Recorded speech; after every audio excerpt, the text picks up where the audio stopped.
तो माली के प्यारे बच्चों, आद काल से ऐसे ऐसे खजाने भगवान ने हमारे लिए दिए हुए हैं जिससे हम बेहद अनजान हैं। धर्मों में, खास करके पाक पवित्र वेदों में पुरातन समय से बड़ा कुछ हमारे लिए दिया हुआ है। पीछे हमने चर्चा करी आप लोगों को कि अभी तक साइंटिस्ट लगे हुए हैं कि डीएनए को कैसे ठीक किया जाए, और अभी तक पहुंच नहीं पाए हैं। छोटी छोटी सफलताएं उनके हाथों में लग रही हैं। जैसे कुछ एक ऐसी चीजें आ गई हैं जो लगता है कि बिल्कुल नया है सब कुछ। बैक्टीरिया, वायरस की पहचान हो गई है जो 12,000 साल पहले हमारे पवित्र वेदों में दर्ज है। महाभारत काल में, रामायण काल में ऐसी ऐसी जड़ी बूटियों का जिक्र है। हालांकि पूर्णतः जिक्र नहीं है। हो सकता है कुछ लोग ऐसे आए जिन्होंने हमारे पुरातन ग्रंथों को मिटाने की कोशिश की, पर फिर भी उनमें यह लिखा हुआ जरूर मिलता है। ऐसे ऐसे लेप आते हैं, जैसे आपको जिक्र किया महाभारत का कि स्नेह लेप कह लो, शाम को लगाया और सुबह जख्म खत्म होता था। हड्डी टूटी, दिन में दी और अगले दिन हड्डी जुड़ी मिलती थी। ये मजाक लगता है? जी नहीं, 100% सच है। ऐसा था। हमने मेडिटेशन के द्वारा ये अनुभव किया है और हम कभी झूठ नहीं बोलते। ये आप तो सब जानते हैं। ये हकीकत है, ये सच है। ऐसा था और आज भी हो सकता है। कोई रिसर्च करता चाहिए, किसका दिमाग इधर लगना चाहिए। दिमाग लगा है विनाश की तरफ। एटम कैसे बनाएं, हाइड्रोजन, अणु, परमाणु, पता नहीं क्या क्या, वायरस तक बना दिए गए हैं खात्मे के लिए। काश कोई जीवाणु बना दिया जाता बीमारी के खात्मे के लिए। जो पवित्र वेदों में दर्ज है कि अगर हमारे डीएनए में वो जीवाणु जो कि मुंह से लिए जा सकते हैं, एक जगह जिक्र मिलता है, तो उससे दिमाग को शक्ति मिल सकती है। सीधे दिमाग को शक्ति आप दे दो जितनी मर्जी, दिमाग से आप अपने शरीर को ठीक नहीं कर सकते। पर डीएनए में अगर वो शक्ति चली जाए, डीएनए के वो सेल्स जो भी आप मानते हैं आज की भाषा में, अगर वो शक्ति चली जाए तो ये दिमाग को ही ठीक नहीं करेगा, पूरे शरीर को ठीक करके रख देगा। ये धर्मों में लिखा है, आयुर्वेदा में लिखा है। पढ़ने का नजरिया होना चाहिए, क्योंकि हम विज्ञान के स्टूडेंट रहे, नॉन मेडिकल के स्टूडेंट रहे, तो गुरुजी ने उसी भाषा में सिखाया कि उसी भाषा में पढ़ो, उसी नजरिए से पढ़ो धर्मों को। तो धर्म महाविज्ञान है, बहुत कुछ छुपा है उसमें।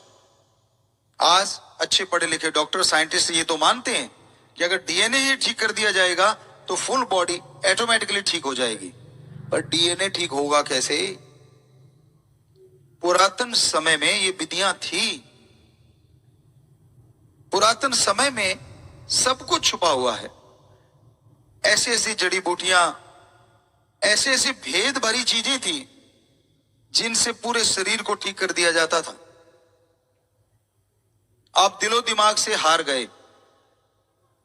रामायण में एक जगह जिक्र मिलता है कि जब देखा कि रावण के बच्चे तो एक जैसे ही हैं और वो मरने का नाम ही नहीं ले रहे, तब पता चला वहां पढ़ने से कि वो सारे के सारे क्लोन हैं, जो कि मर तो जाते थे पर दूसरे जो आते थे वो हूबहू उन जैसे थे। तो इसलिए हनुमान जी ने और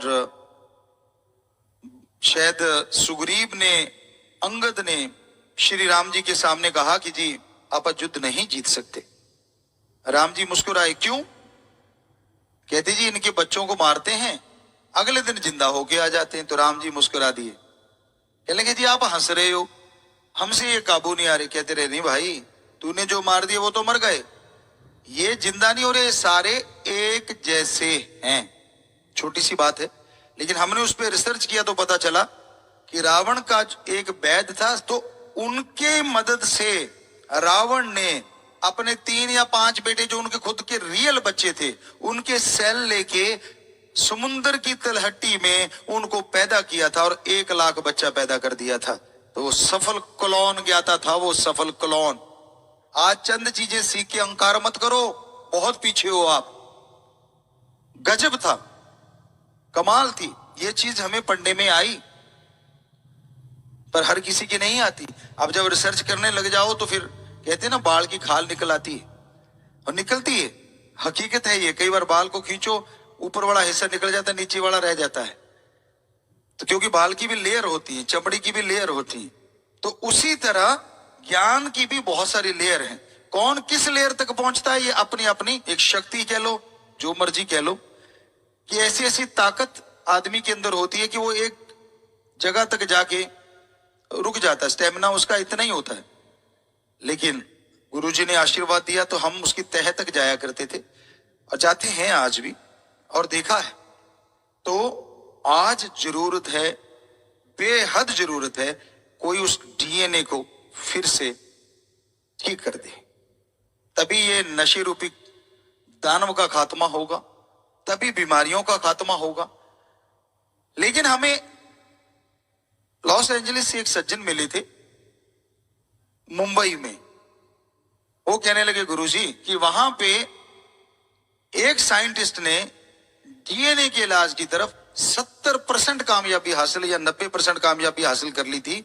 लेकिन जब पता चला कि वो ये अपना शोध दुनिया के सामने लाएगा तो उसको दबा दिया गया हर तरीके से, धन से, जोर से, प्रभाव से। कि क्यों दबा दिया गया?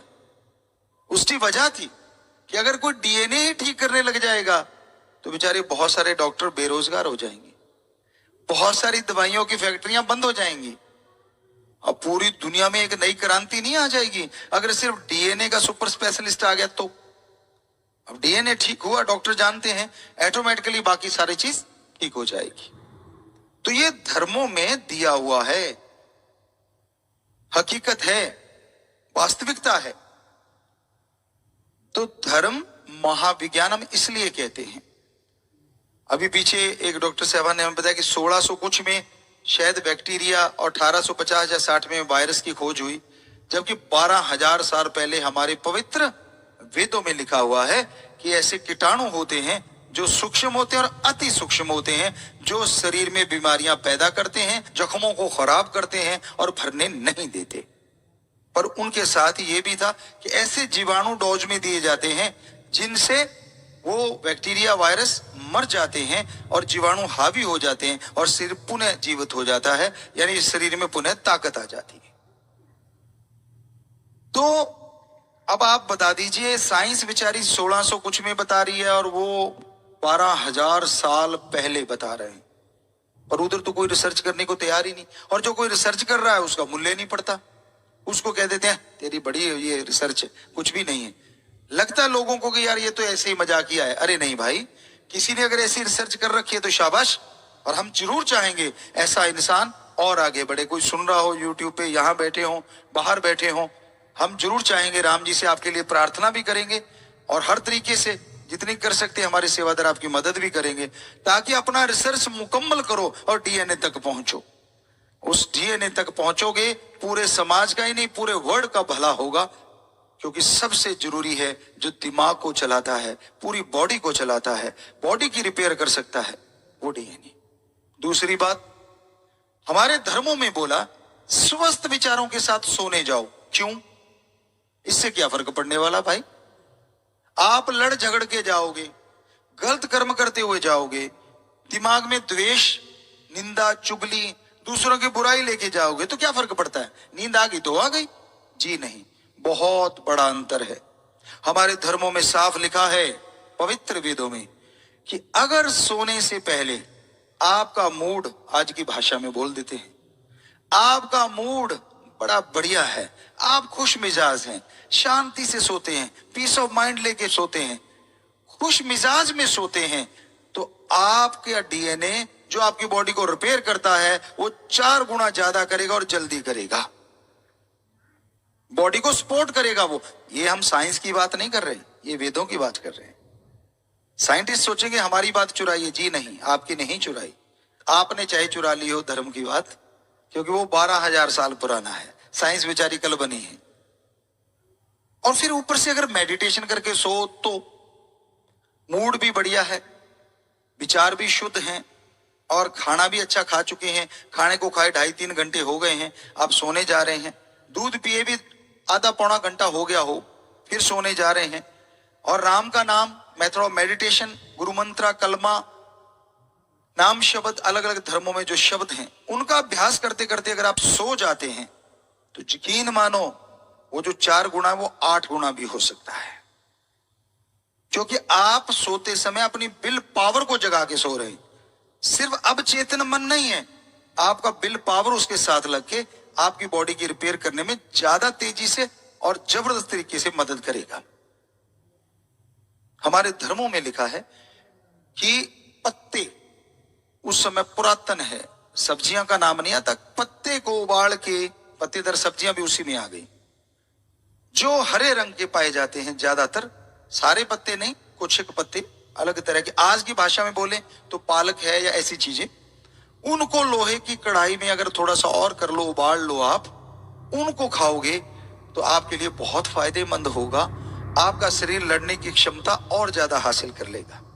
तो अब तो वैज्ञानिक भी कहते हैं कि हाँ, जो पालक है रेड ब्लड सेल को सपोर्ट करता है, और अगर लोहे की कढ़ाई में तो नेचुरली उधर से भी कुछ ना कुछ आयरन आएगा और आप शक्तिशाली होते जाएंगे, लड़ने की शक्तियां और अच्छी होंगी। रेड ब्लड सेल जो टूटते हैं और बनते हैं वो अच्छे बनेंगे, जो नए बनेंगे। तो बताइए धर्मों ने गलत क्या कहा था? भाषा का थोड़ा फर्क पड़ता है। आप कभी नहीं मानते थे, पहले बड़े बड़े साइंटिस्ट नहीं मानते थे, आज से मान लो 50 साल पहले, कि यार ये जो महाभारत में संजय ने दिखाया था आंखों देखा हाल, ये झूठ था। आज तो आप सारे मानते हो ना, ये देख लो पूरा वर्ल्ड जुड़ा हुआ है, सामने सामने पूरी दुनिया जुड़ी हुई है, और इधर से हम बोल रहे हैं, उनको सुन रहा है, वो बोलेंगे थोड़ी देर बाद हमें सुनेगा, तो हो गया ना आंखों देखा हाल। तो क्या आप मानते हो आपके पूर्वज मतलब साइंस की जानकारी नहीं रखते थे? आप ही अकेले जन्मे हो? अरे आपसे पहले साइंस चरम सीमा पे थी हमारे देश में, तभी पूरा वर्ल्ड सीखने आता था इस देश में। आज गुम कर दी है तो आपके ऐसे कर्मों ने जो नहीं करने चाहिए। आप अहंकार में डूबे हैं, आप नशे में डूबे हैं, खुदी में डूबे हैं, और कुछ लोग तो दूसरों को मार के ये सोचते हैं कि मैंने पता नहीं कौन सा तीर मार दिया। अरे लानत, जवानी काम में तो आती, अगर किसी का नशा छुड़वा देता, किसी के होते घर बर्बाद को आबाद कर देता, तो मान लेते कि तूने अच्छा काम किया। समाज को डराना, समाज को भयभीत करना, ये हमारे धर्मों में राक्षसों का काम हो सकता है, इंसान का नहीं। यही सच्चाई है, धर्मों की सच्चाई बोल रहे हैं। तो अपनी जवानी को अच्छे कामों में लगाओ बच्चों, किसी का भला करो।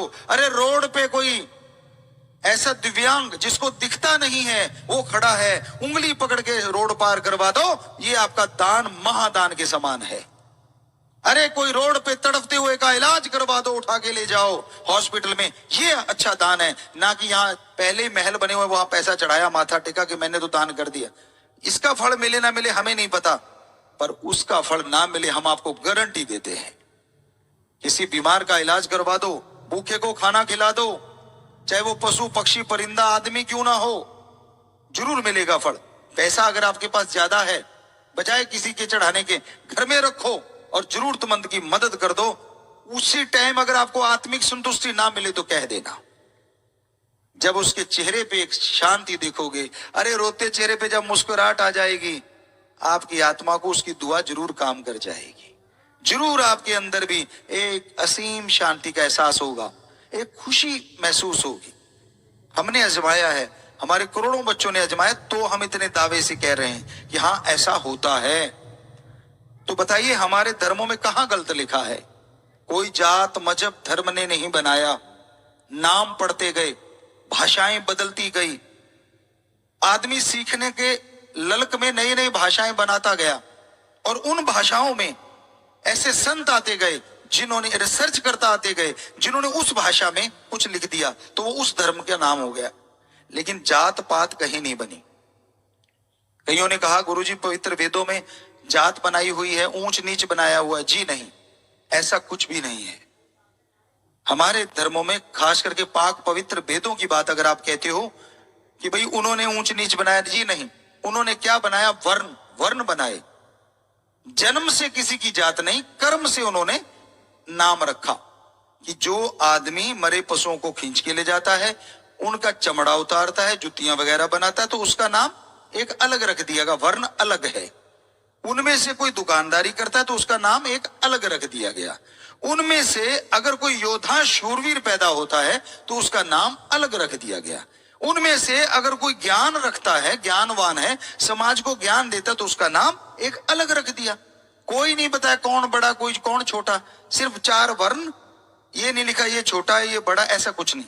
आगे क्या लिखा कि जो पशुओं का चमड़ा उतारता है, उनकी जुतियां बनाता, अगर वो ज्ञान सीख के ज्ञान बताने लग गया समाज को, तो वो उस दर्जे में आ जाएगा जो ज्ञानवान का दर्जा है।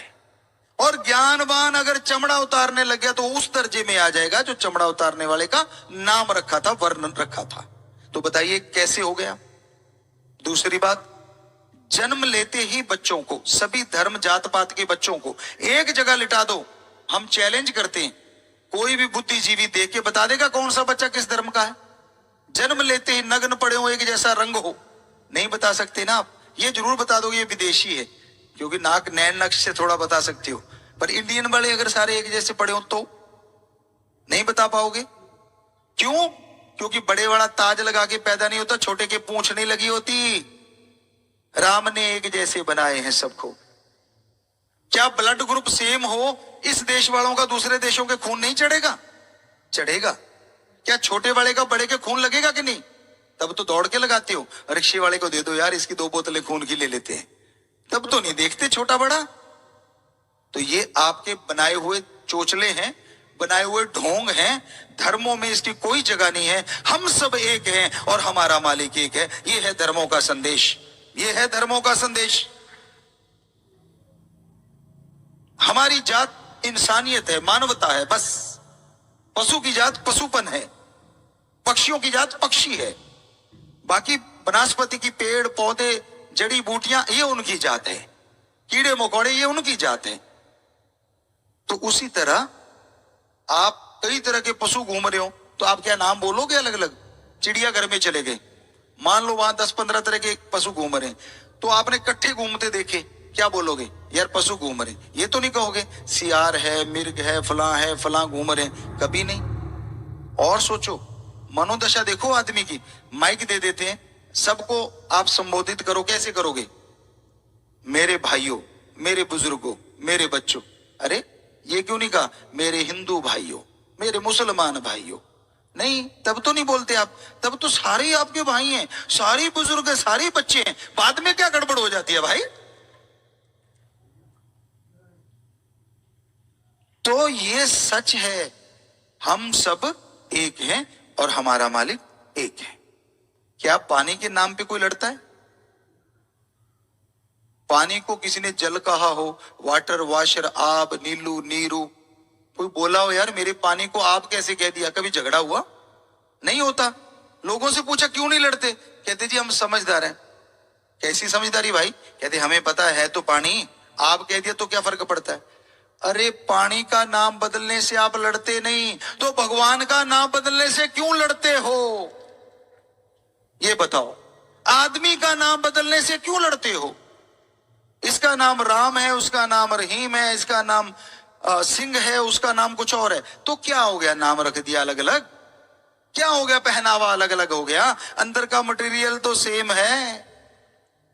थोड़ा फर्क हो सकता है, वो आपके खान पान की वजह से थोड़ा फर्क हो सकता है।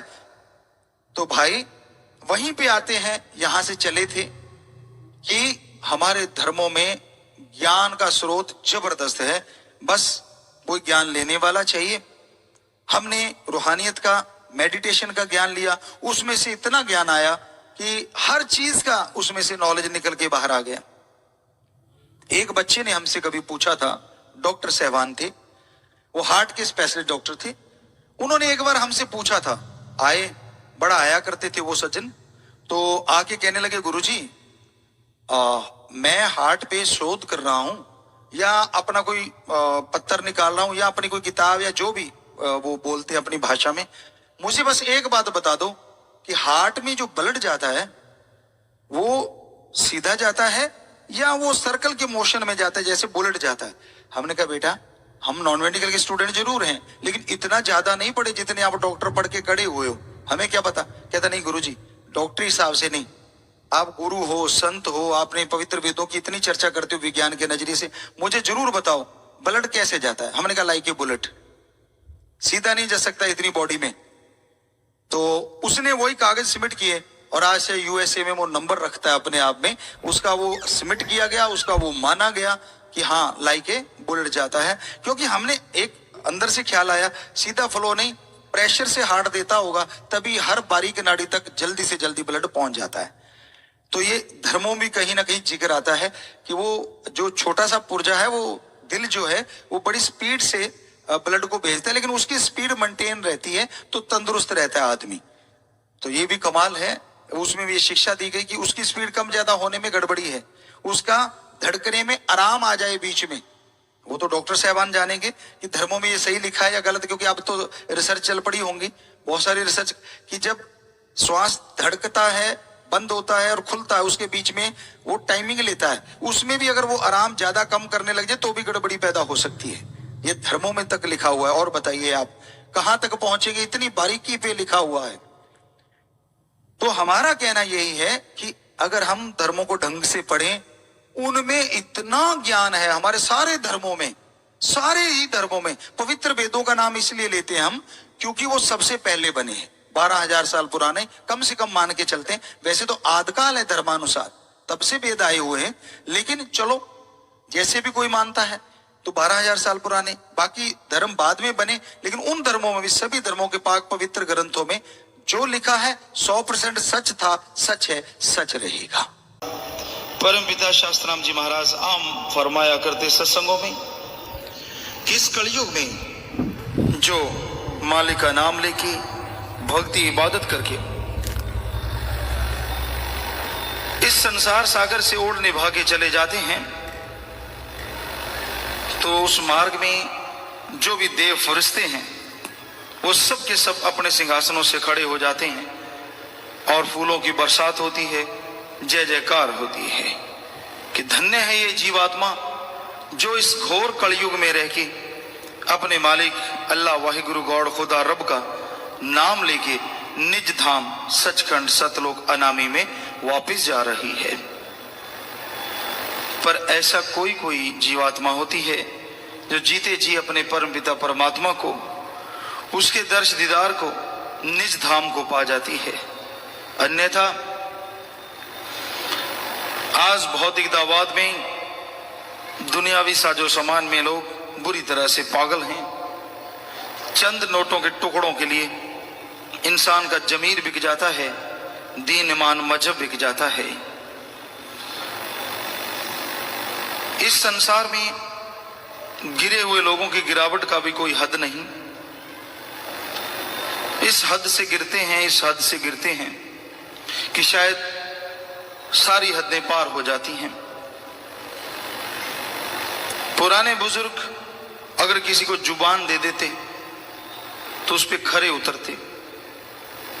ऐसा कई बार हुआ है। अभी हम साउथ में गए तो वहां भी किसी सज्जन ने बताया, उनकी सिस्टर, उनकी बहन अच्छी पढ़ी लिखी, एजुकेटेड, अच्छा बड़ा घराना जहां उसने जन्म लिया, लेकिन उसके ताऊ ने किसी को पहले बचपन में ही जुबान दे दी कि भाई मेरे भाई की जो लड़की है उसकी शादी आपके लड़के से करेंगे। तो वो लड़का ठीक ठाक पढ़ पाया और कोई अमीर नहीं था परिवार, लेकिन वो परिवार बहुत ज्यादा अमीर हो गया। तो वहां पे उसने शादी कर दी।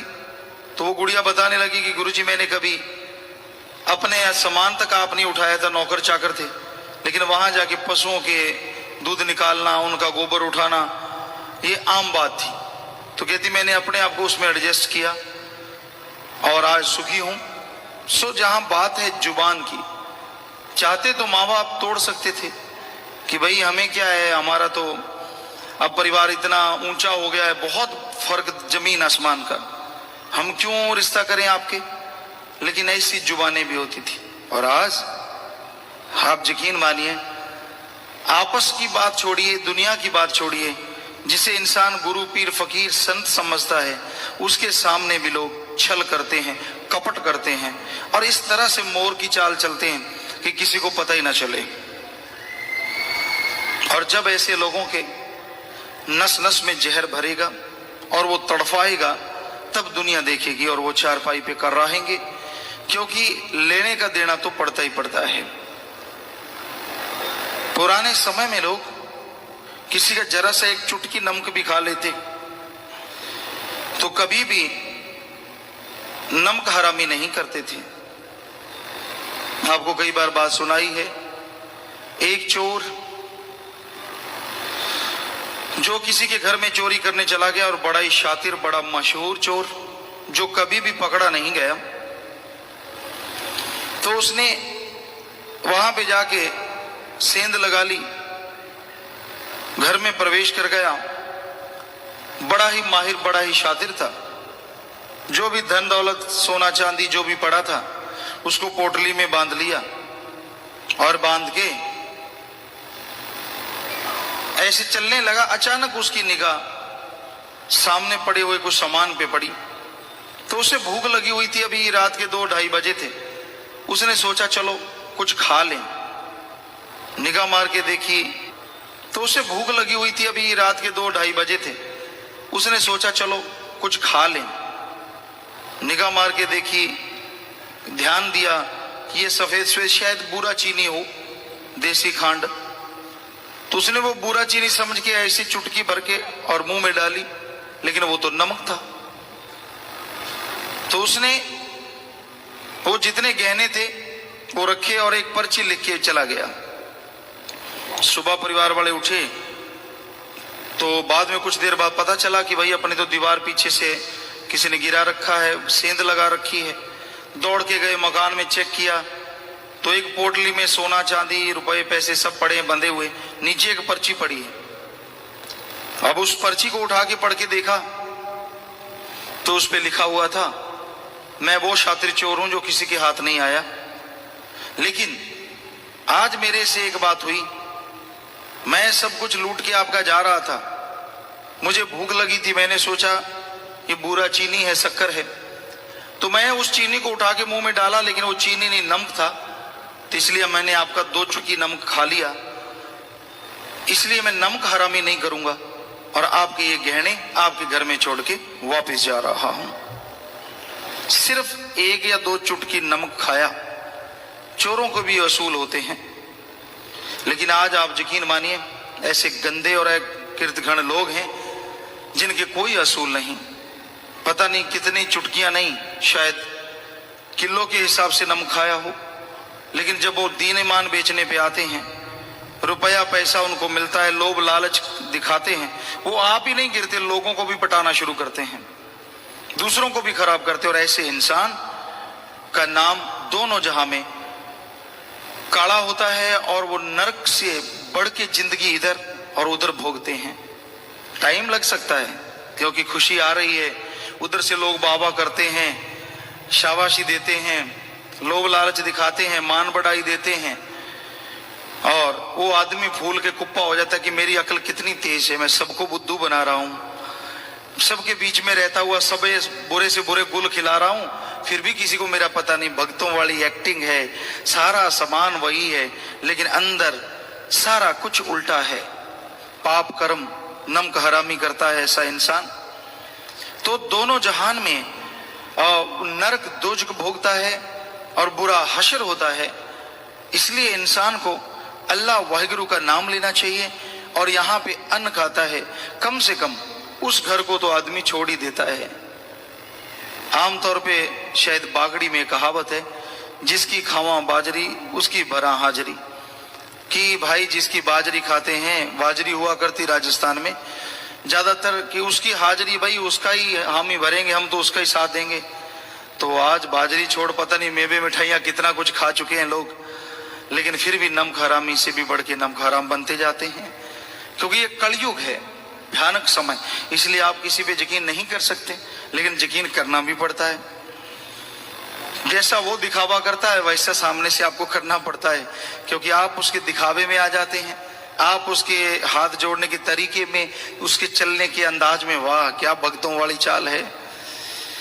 तो भाई ऐसे बगले भक्तों से सावधान रहें। समाज में बहुत हैं जिनका काम ही बुराई करना है, बदनाम करना है, गलत काम करना है।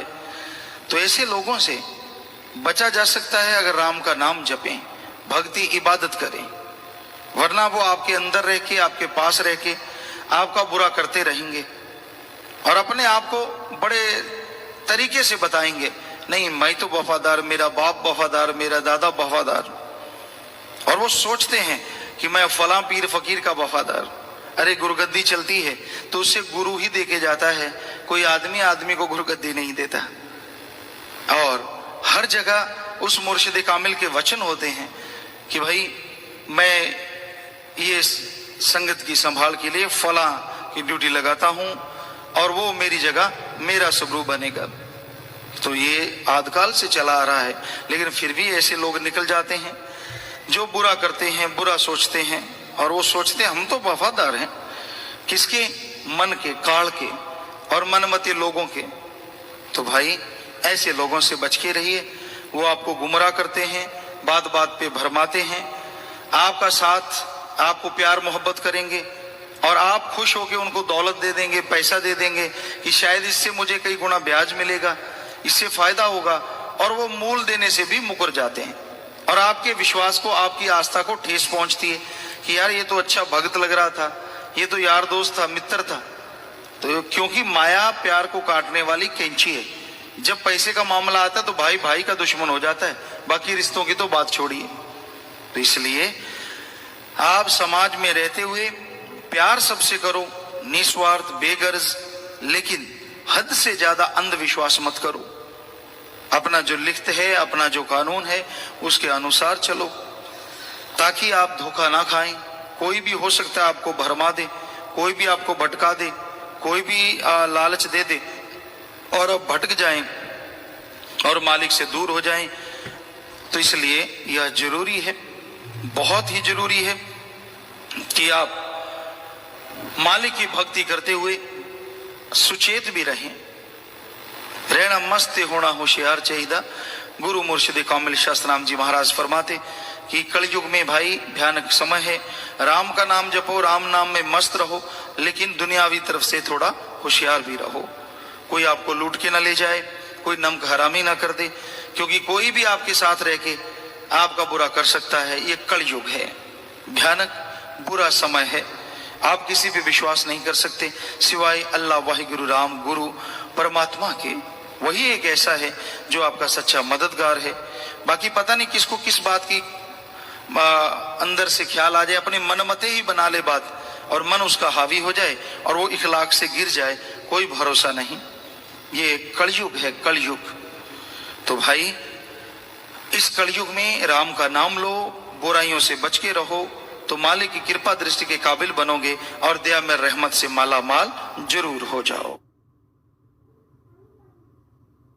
सत्संग, यहां पे राम नाम का संग हो, ओम हरि अल्लाह परमात्मा के नाम की चर्चा हो, उस मालिक से जुड़ना, उस मालिक से मिलना किस तरह से हो सकता है,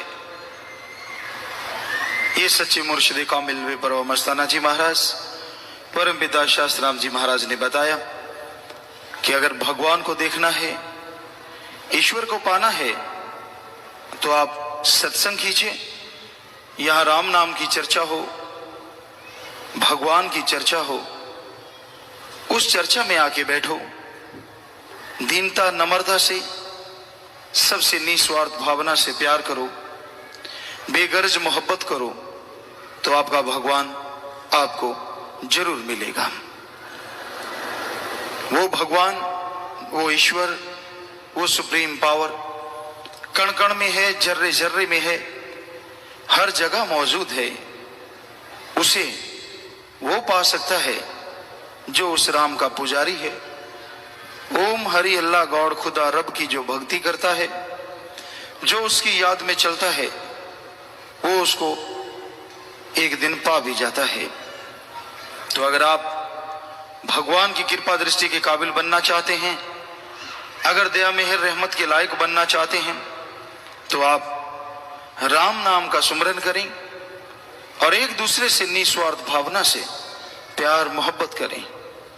ईर्ष्या, नफरत, द्वेष, द्वेष के लिए अपने दिल में कोई जगह ना रखें। सब एक ही मालिक की औलाद हैं, एक ही मालिक से बन के आए हैं, सबका मालिक एक है। यह समझते हुए कि हम सब एक भगवान की औलाद हैं, एक मालिक की जीवात्माएं हैं, एक दूसरे से निस्वार्थ भावना से प्यार करने से वो भगवान, वो दया का सागर, वो कृपा निधान जरूर कृपा दृष्टि करता है।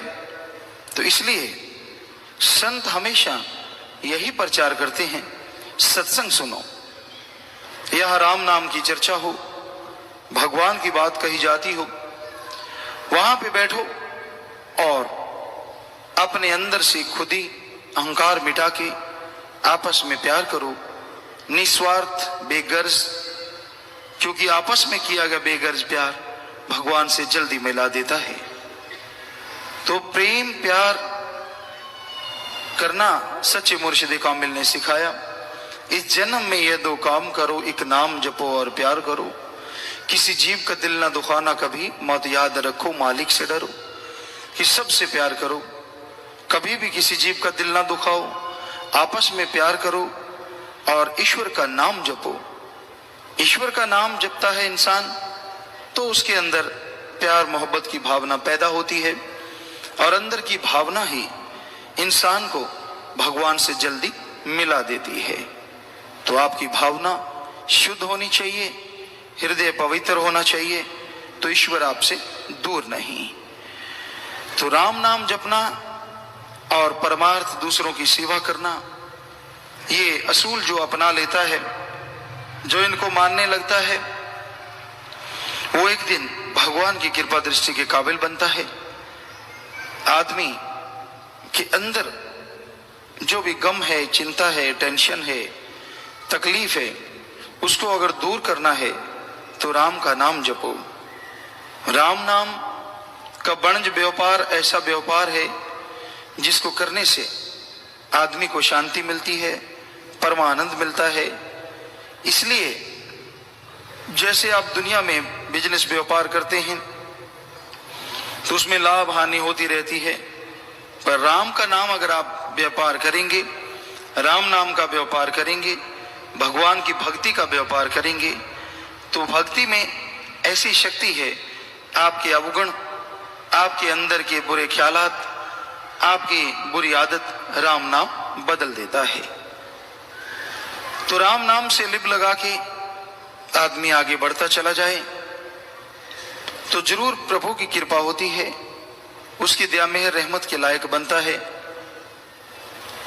तो मालिक का नाम बिना दाम के मिलता है, आदमी को कुछ खर्चा नहीं करना पड़ता, कोई धर्म जात मजहब नहीं छोड़ना, अपने अपने धर्म में रहते हुए, अपने अपने धर्म को मानते हुए आप भगवान का नाम ले सकते हैं, मालिक का नाम ले सकते हैं, क्योंकि मालिक का नाम अंदर की भावना देखता है, शुद्ध विचार देखता है। जिसकी भावना पवित्र हो जाती है भगवान उसे एक दिन जरूर मिल जाता है। तो अपने अंदर की भावना को, अंदर के विचारों को पवित्र रखो।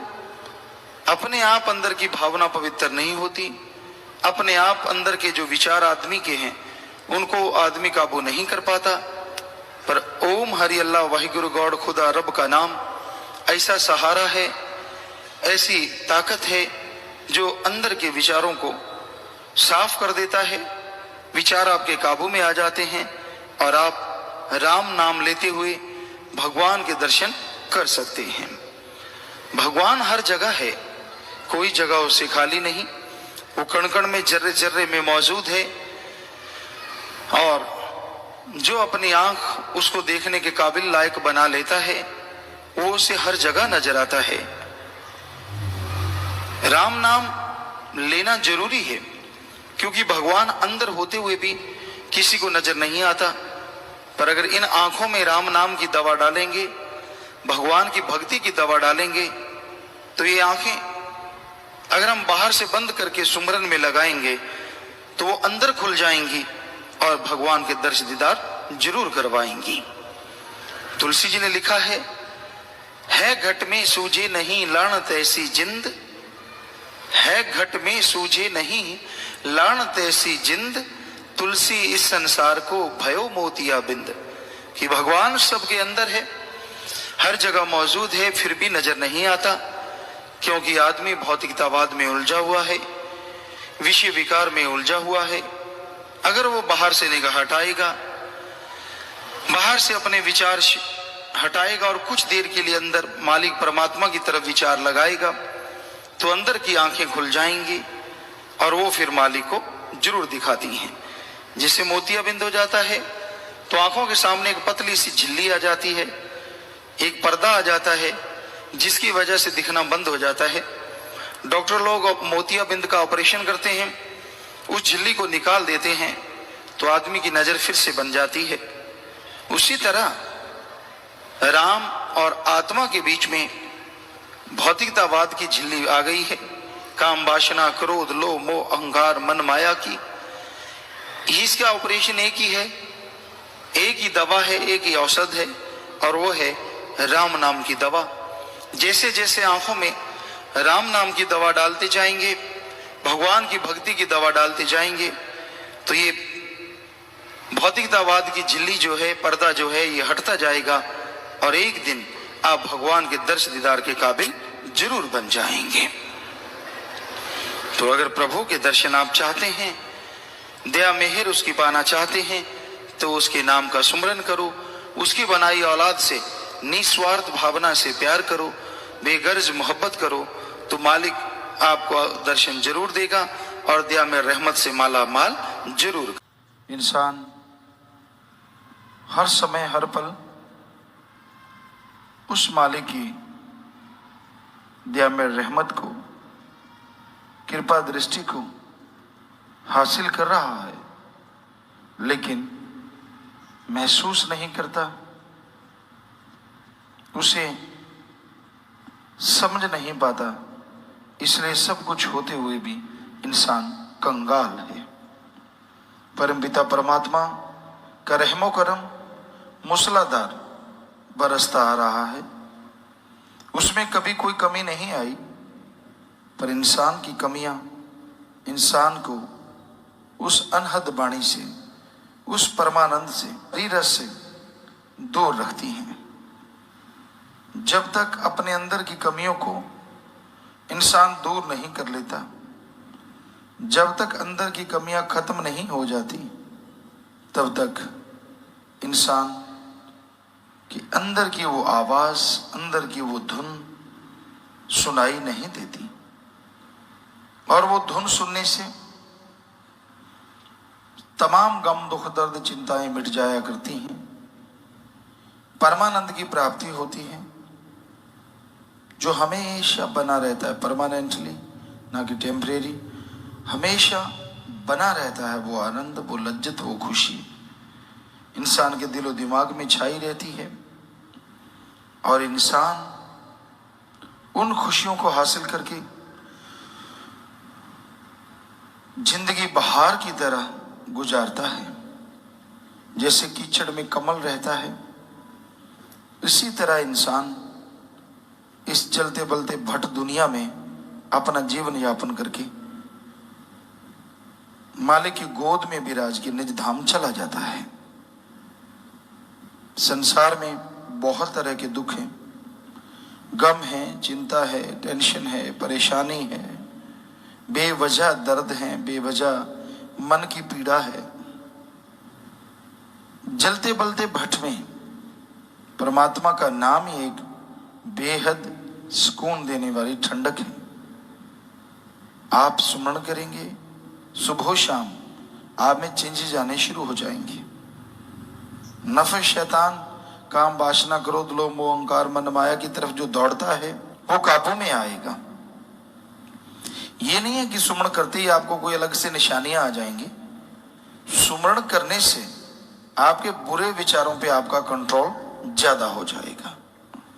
सुमरण करने से विचार अंदर आ भी गए, आप उस पर अमल नहीं करेंगे। सुमरण करने से आने वाले विचार भी कम होते चले जाएंगे। तो सुमरण में ये शक्ति है, सुमरण में ये ताकत है कि अगर आपके अंदर कोई विचार उठता भी है, सुमरण करते ही उनका फल आपको नहीं लगेगा और आपके अंदर से वो खत्म हो जाएंगे। तो भाई सुमरन करो, मालिक का नाम जपो, ये आपके नफा शैतान को, मन जालिम को रोक सकता है। और कोई दवा नहीं और कोई तरीका नहीं जिससे मन रुक सके। मन तो दौड़ता है, नए नए सब्ज बाग दिखाता है। जब तक विवाह शादी नहीं होती, इंसान के अंदर होता है शादी क्यों नहीं हुई। शादी हो गई तो गुरुओं ने लिखा है फिर पे मुआमले, फिर चक्कर पड़ जाता है, तरह तरह के चिंताएं, तरह तरह के फर्ज अता करने पड़ते हैं, सारी खुशियां भूल जाते हैं। फिर सोचते हैं बदकुंवारी ना थी यही पछताओ, काश काश मैं ऐसे होता। तब तो कहता था नहीं वैसे होता, अब कहता मैं ऐसे होता। मतलब संतुष्टि नहीं है। मैरिज नहीं है तो क्यों नहीं है, और हो गई तो क्यों हो गई।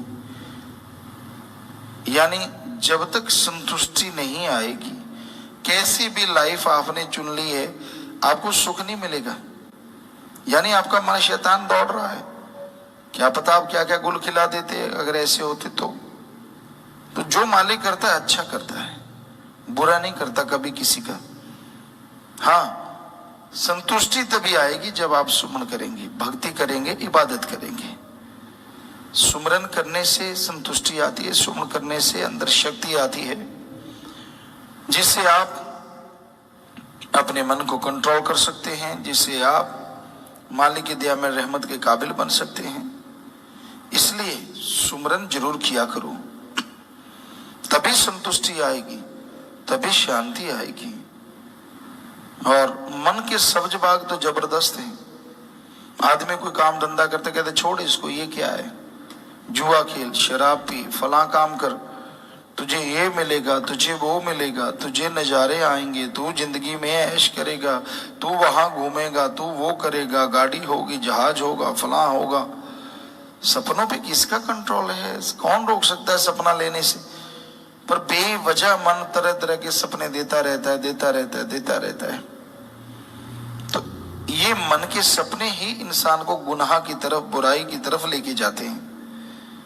तो जैसे ऐसे सपने आए उसमें खुशी होने की कोई बात नहीं, बल्कि सुमरण करें कि भाई ये तो गलत ले जा रहा है, मुझे सब्ज बाग दिखा रहा है, ठगी मार ले, बेईमानी कर ले, लूट ले, फला काम कर ले, दौलत पल में आ जाएगी, फिर देखना तो माला माल हो जाएगा। ये नहीं पता कि जिंदगी कब चली जाए, इसका क्या भरोसा। तो तरह तरह के सब्ज बाग दिखाता है, तो मन से बच के रहो।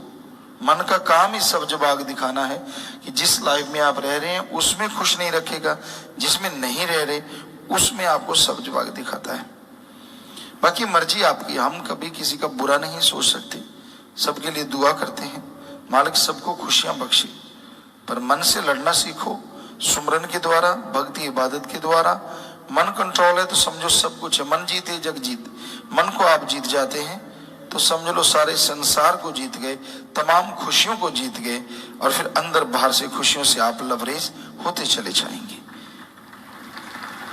सुमरन के पक्के बनो, आप उतावले ना बनो। 15 दिन सुमर के 2 महीने कर लिया, हाँ मैंने तो कर लिया जी, कोई फायदा तो हुआ नहीं जी, कुछ मिला तो नहीं जी, क्या है, छोड़, बहुत जोर लगा लिया जी। क्या जोर लगा लिया? सारी जिंदगी बाकी गप मार मार के, बुरे काम कर करके जो जोर लगाया है उसका तो कभी गिनती नहीं की। नाम जप लिया थोड़ी देर, उसका तो रोब दिखाता है ना। भाई लगातार सुमन कर, लगातार भक्ति कर, लगातार इबादत कर, ताकि मालिक की कृपा दृष्टि के काबिल बने और खुशियां तेरे कदम चूमे।